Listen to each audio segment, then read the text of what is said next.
성도님들 안녕하십니까? 오늘 살펴볼 말씀은 사무엘상 12장입니다.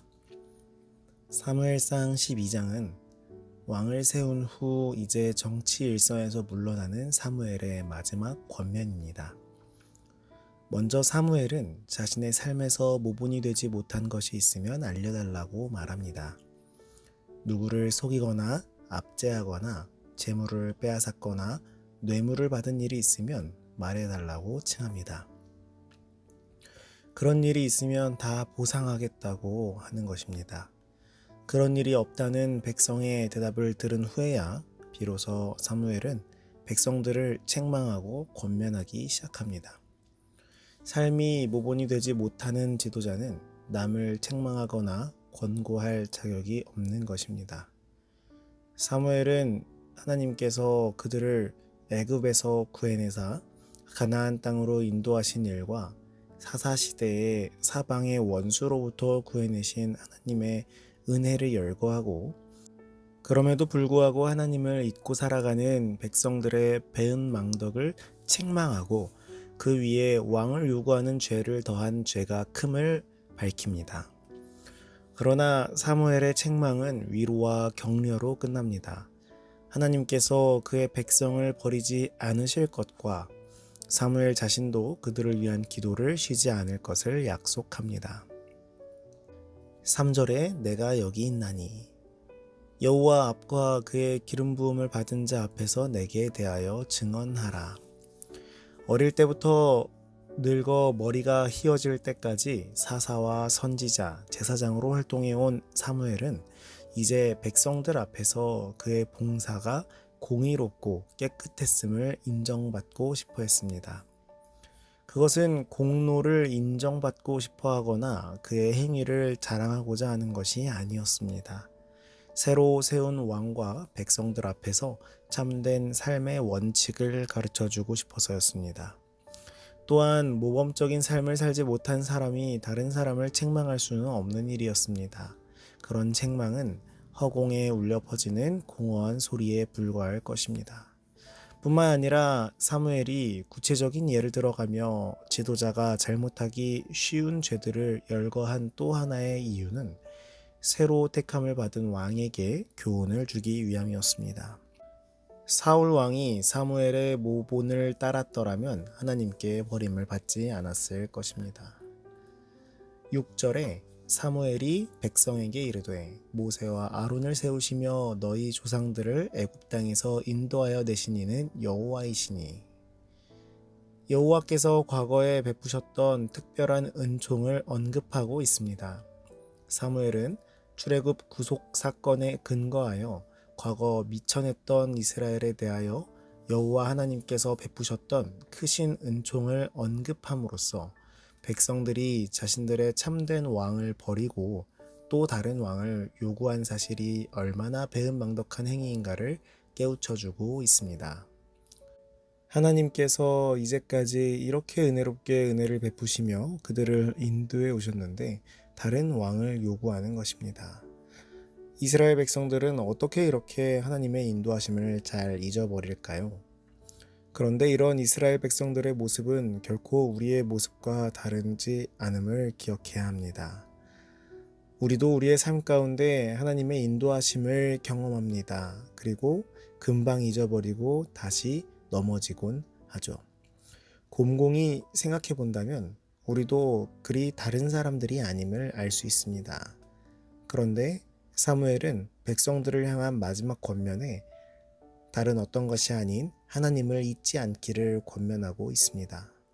우리도 우리의 삶 가운데서 하나님을 잊지 않고 우리와 함께 하시는 하나님의 역사하심을 기억하는 우리 모두가 되기를 간절히 바랍니다. 10절에 백성이 여호와께 부르짖어 이르되, 이스라엘 백성들을 책망하는 사무엘의 메시지 속에는 특히 이스라엘의 구약 역사에서 반복되어 나타나는 독특한 역사 철학이 들어 있습니다. 즉, 이스라엘 백성들은 하나님을 바로 섬길 때에는 평안과 번영을 구가한 반면 하나님을 떠나 우상을 섬길 때에는 반드시 이방의 압제와 핍박으로 시달림을 받았습니다.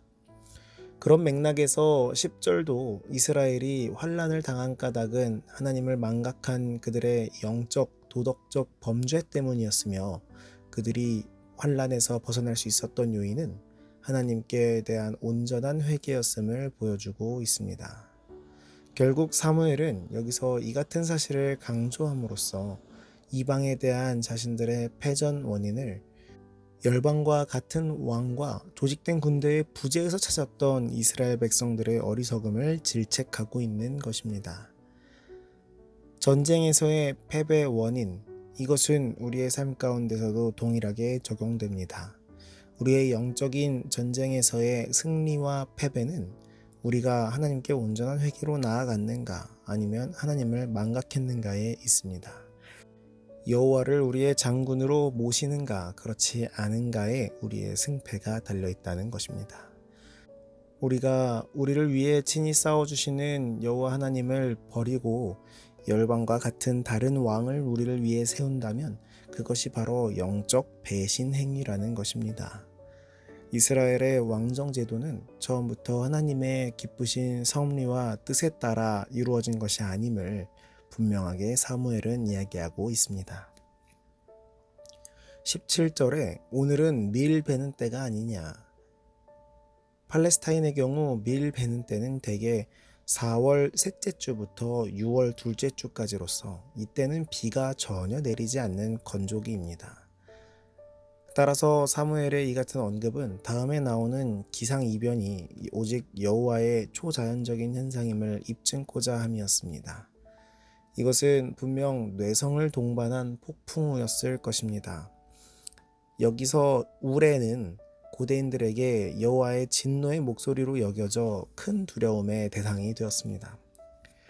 여기서의 우레와 비는 하나님의 이적 현상으로 이는 만일 이스라엘 백성들이 여호와의 명령을 거역하고 청종하지 아니하면 하나님의 진노의 심판이 언제 어느 때라도 그 백성들 위에 내릴 것이란 사실을 현시하는 것이었습니다.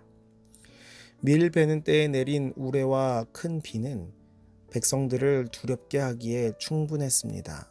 즉 그때의 백성들은 여호와께서 이러한 초자연적인 기적을 베푸신 당사자였으며 또한 사무엘은 여호와께 그 같은 기적을 일으키도록 간구한 장본이라는 점에서 여호와와 사무엘을 함께 큰 두려움의 대상으로 여겼습니다.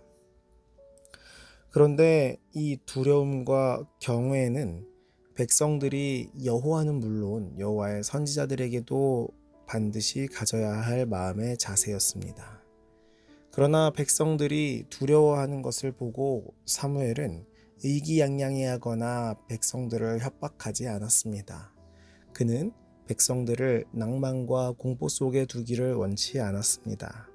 그는 두려워 떠는 백성들에게 하나님께서 그의 택하신 백성을 결코 버리지 않으실 것을 확신시켜주면서 자기도 그들을 위한 기도를 쉬지 않을 것임을 말하고 앞으로도 선하고 의로운 길을 가르치는 것을 계속하겠다고 약속했습니다.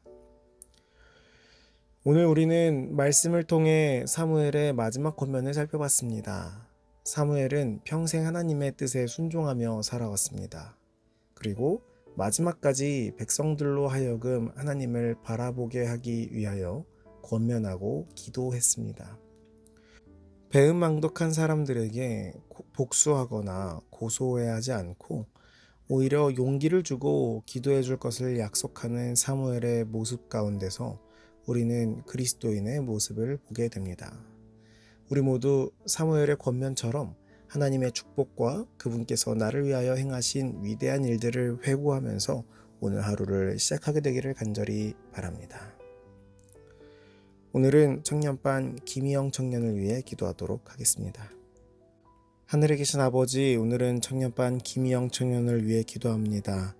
주님, 학업을 함에 있어서 지혜와 명철을 허락하여 주시옵고 특별히 봉사하고 주의 복음 사역에 일조하는 데 있어서 주저함 없는 김희영 청년에게 더욱더 축복 허락하여 주셔서 세상의 빛과 소금이 될 수 있도록 인도하여 주시옵소서. 오늘 살펴본 말씀처럼 주의 역사하심과 주의 기사를 잊지 않기를 원합니다. 우리 삶 속에 나타나시는 주님의 모습을 잊지 않고 주님께 온전히 나아가며 우리의 모든 것을 맡기는 믿음의 생활을 살아갈 수 있도록 우리 모두에게 함께하여 주시옵소서. 오늘 하루를 온전히 주님께 맡기오며 예수님 이름으로 기도합니다. 아멘.